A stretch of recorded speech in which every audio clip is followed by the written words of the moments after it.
Thank you, thank you, thank you, thank you. I'm happy to be here. Thank you so much. Wow, where to begin? What a great crowd, right? Total brain fart. I promised that I would stand up here because so many men come up here and they grab their crotch. I just, thank you. I felt I needed to do that too. I feel so much better. I admit it. It was good for me. Um, Woo! Yeah. So I come from Sedona, which is about 4 hours from here, and I like hiking. Do you guys like hiking? Yeah, it's so much fun because at the entry gates, they say, sign in because maybe the forest guide will come and check who signed in and who signed out and come and find you. So I like to go and I sign in as the Donner Party of 12. And then when I leave, I sign out as 8 returned. We had a great lunch. So, anyways, my grandma is senile, and I bless her heart. She's so much fun. I love her so much. But honestly, it's harder on the survivors. And because if you ask her, it's just been the last couple days that she's been getting forgetful. It's been like 6 years. So I sent her a birthday card because it was her birthday, and I went into the dollar store because have you seen how expensive cards are these days? Right? I don't have the money for that because I'm here, right? I am a starving comedian. Anyways, I'll get to that. My grandma, I sent her a card. I found a card. It was $1 because I love her so much. And I flipped it over because I'm into that now. I try and find out where things are from, and I find it shocking when it's made somewhere other than China. So this dollar card that I got was made in the USA, and I was like, oh my God. Like, you can't go into Walgreens or Walmart or wherever you buy cards and flip it over and see made in USA. It's all made in China. And you pay like $6 for it. I paid $1 for my made in the USA card. I felt good about that. But I'm getting back to the point of this. So it was a birthday card for my grandma who has senility. And it said, in shiny, sparkly, because shiny is my favorite color. It doesn't matter. If it's shiny, I love it. It said, why can't every day be your birthday? I thought it was so fitting. Maybe my grandfather would get a clue. Because if ever she is having a bad day, you could be like, happy birthday! You just flip the calendar back to February, rewrap the same gift because, hell, rewrap, use a gift bag because it's the gift that keeps on giving. Ta-da! You feel better. Oh, so, where was I? Oh no.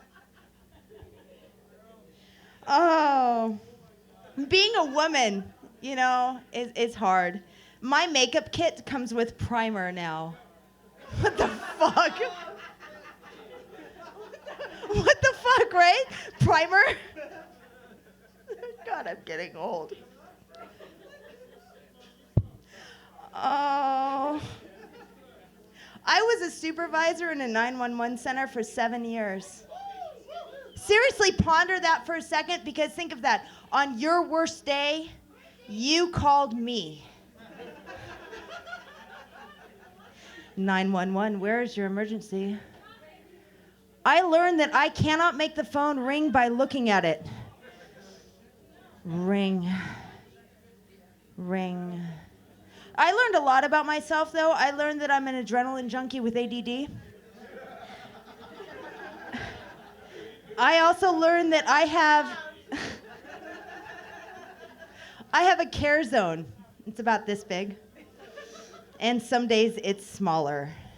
And so you have to try really hard to hit within that care zone because frankly, I just don't care. It doesn't hit my care dare, I just don't care. So like trying to train other people with that, because I have serious detachment issues. I was adopted, so I just don't connect to people. So trying to train people how to not care, they're like, oh my God, the plane crashed. And I'm like, don't care. And they're like, But why? And it's like, I'm not paid enough to care for that. It's not my jurisdiction. I'll transfer it to somebody else who does. Like, I learned that the correct response to, I'm going to go jump off a bridge is not okay. Turns out, because I was going to transfer them to somebody else who did care, because I didn't. It just didn't. You know, once they splatter themselves, then I cared. But stopping them from doing that, it wasn't in my care zone. So, I have a daughter. I love her, my daughter. It's so much fun for inspiration.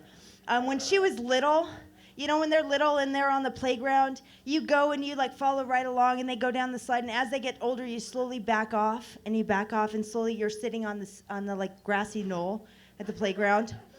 Well, eventually you get to the point that you're going to leave them alone. And I tried that with my daughter, and it started with going to the mailbox.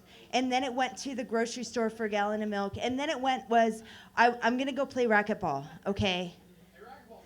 It is. And it takes, 10 to 15 minutes for a match, right? And I gave my daughter my phone number, worst thing I ever did because she still calls me. I gave my daughter my phone number, and so the first call would be like, "Hi, Mom. I hope you're good. I'm good. Everything's good. I love you. Okay, bye." And like 2 minutes later, my daughter would be like, Hi, Mom. It's me. You didn't answer. I miss you. I don't know why you didn't answer. I love you. Bye. And she's 8, right? And so the third call, she's like in full-blown hysterics. You aren't answering me. I don't know. I'm so worried. And so by the time I get to calling her, because the match is finally done, and I'm checking my voicemail going, oh my God, it's deteriorating, she's already activated the phone tree. Like, oh my God. And so now I have to not only diffuse my daughter, I have to diffuse the whole phone tree. It's like, so I got to the point that I would notify the phone tree before I went and played racquetball.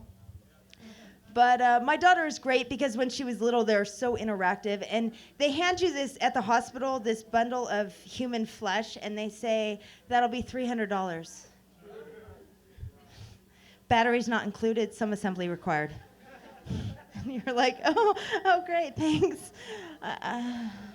And so it's your own little ball of flesh to create into whatever neurotic moment that you want. And so my daughter would ask me, she'd be like, Mommy, can we have a tea party?